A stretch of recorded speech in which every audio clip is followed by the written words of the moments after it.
जाता है तेज तर्रार आईपीएस अफसर श्रीमती काम्या मिश्रा जी, उन्हें एसआईटी का हेड बनाया गया है और वो नीतीश कुमार की इतनी चहेती हैं। अभी तक उस घटना का उद्भेदन क्या किया है, प्रगति रिपोर्ट भी जारी करना उन्होंने मुनासिब नहीं समझा। यहाँ 12 करोड़ आवाम की उन्हें चिंता नहीं है, उन्हें चिंता है सिर्फ नालंदा की कि सरकार इसमें कहीं ना कहीं पूरी तरह सीधा संलिप्त। नालंदा में जितनी त्रुटियां हैं, नालंदा में जितना लूट है, नालंदा में जितना भ्रष्टाचार है, नालंदा में जितना रिश्वतखोरी है, कहीं नहीं है। नमस्कार, आप देख रहे हैं लाइव बिहार, मैं आपके साथ रूपम। अभी चर्चा में मुख्यमंत्री आए हुए हैं अमिताभ दास, जिन्होंने उन पे इतना बड़ा बयान जो जारी कर रहे हैं। अमिताभ दास लगातार देखने को मिल रहा है कि मुख्यमंत्री को अपने घेरे में रखे हुए। अभी ही हाल फिलहाल में उन्होंने हमारे साथ जो बात की थी, उन्होंने कहा था कि जब मुख्यमंत्री जब रेल मंत्री थे नीतीश कुमार और अमिताभ दास उसमें एसपी थे रेल के, तो उन्होंने सारा कुछ ब्यौरा बताया कि क्या क्या हुआ था उस दौरान, किस तरह से मुख्यमंत्री ने उन्होंने क्या क्या काम किए थे, और 1.5 जिला के मात्र वो रेल मंत्री थे। इसी पे चर्चा के लिए आज हम लोजपा रामविलास पासवान जी से राजेश भट्ट जी के पास आए हैं और इनसे बात करते हैं। सर, पहले तो आपका लाइव बिहार में स्वागत है। बहुत बहुत शुक्रिया। क्या कहते हैं सर इस पे, जो अमिताभ दास अभी चर्चा में बने हुए हैं? नहीं, अमिताभ दास जी चर्चा में नहीं बने हुए, ये कहना अतिशयोक्ति गलत होगा उनके बारे में। एक पूर्व ईमानदार पुलिस अफसर रहे हैं अमिताभ दास जी, और बिहार की समस्याओं को लेकर, बिहार की विषमताओं को लेकर और बिहार के हाल की घटनाओं को लेकर काफ़ी वो मुखर रहे हैं। इसलिए मैं उनका तहे दिल से सम्मान करता हूँ। एक ईमानदार अफसर हैं, चरित्रवान अफसर हैं। अभी हाल में देखा होगा आपने कि जब गायघाट बालिका सुधार गृह कांड हुआ था, तो जहाँ तमाम ब्यूरोक्रेट्स कह लें या जितने भी आईएएस अफसर हैं, सब लोग एकदम मूक बन गए। वहाँ अमिताभ दास जी ने एक बड़े कोलाहल के साथ आवाज़ को बुलंद किया और उसके बाद ही जाकर गायघाट बालिका सुधार गृह कांड की जो है जांच शुरू हुई। आप देख रही होंगे उसमें पीड़िता चीख कर चिल्ला कर कह रही थी कि मेरे साथ दुष्कर्म की कई बार घटनाएं घटी हैं और वो भी सत्ता के संरक्षण में घटी है और सत्ता के लोग उसमें संलिप्त हैं, और उनका एफआईआर भी दर्ज ना करना कितना बड़ा दुखद बात होगा, आप समझ सकती हैं। तो बिहार सरकार में जितनी भी कुव्यवस्था है और उनकी गलत नीति है, उसको लेकर जो भी मुखर रहेगा ना, उसको कुछ भी संज्ञा से ये लोग विभूषित कर देंगे। अभी बिहार सरकार का चरित्र और चेहरा ऐसा ही है। नीतीश कुमार जी का जो भी विरोध करेगा, या तो वो जेल के सलाखों में होगा या उसे अपमानित करने का वही काम करते हैं। कुछ लोग हैं जो जानना चाहते हैं कि बाल गृह कांड में जो हुआ था, अभी वो कहां तक पहुंच पाया है उसका? अब आप समझ लीजिए कि एसआईटी का गठन हुआ, उसे 1 महीने का समय दिया गया था। एक महिला जिसको कहा जाता है तेज तर्रार आईपीएस अफसर श्रीमती काम्या मिश्रा जी, उन्हें एसआईटी का हेड बनाया गया है और वो नीतीश कुमार की इतनी चहेती हैं कि अभी तक उस घटना का उद्भेदन क्या किया है, प्रगति रिपोर्ट भी जारी करना उन्होंने मुनासिब नहीं समझा। समझ सकती हैं कि बालिका गृह सुधार कांड को लेकर खासकर माननीय मुख्यमंत्री जी प्रदेश के, बालिकाओं के साथ जो ऐसी घटनाएं घटती हैं उसको लेकर कितने संजीदा हैं, ये समझा जा सकता है। मुख्यमंत्री जब रेल मंत्री थे तो उस समय उन्हें वो कह रहे हैं कि वो 1.5 जिला के मात्र रेल मंत्री थे। मैं तो आज भी कहता हूं कि 1 जिले के वो मुख्यमंत्री हैं। मैं आज भी बड़ी गंभीरतापूर्वक कहता हूं कि 1 जिले के मुख्यमंत्री हैं, और इसलिए कह रहा हूं कि उनकी टोटल चिंता जो है वो सिर्फ नालंदा को लेकर रहती है।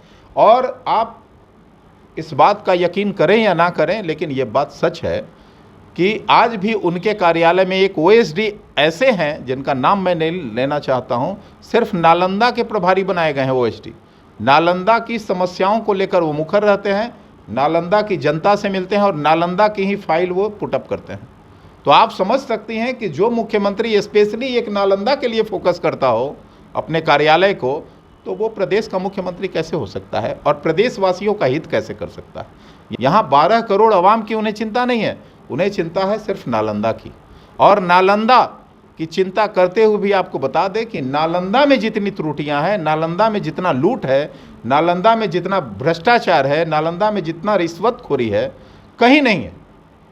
चूँकि उनके सह में उनके जो मातहत अधीनस्थ जो अफसरान हैं वो खुलेआम लूट मचाए हुए हैं और आए दिन हो रही है।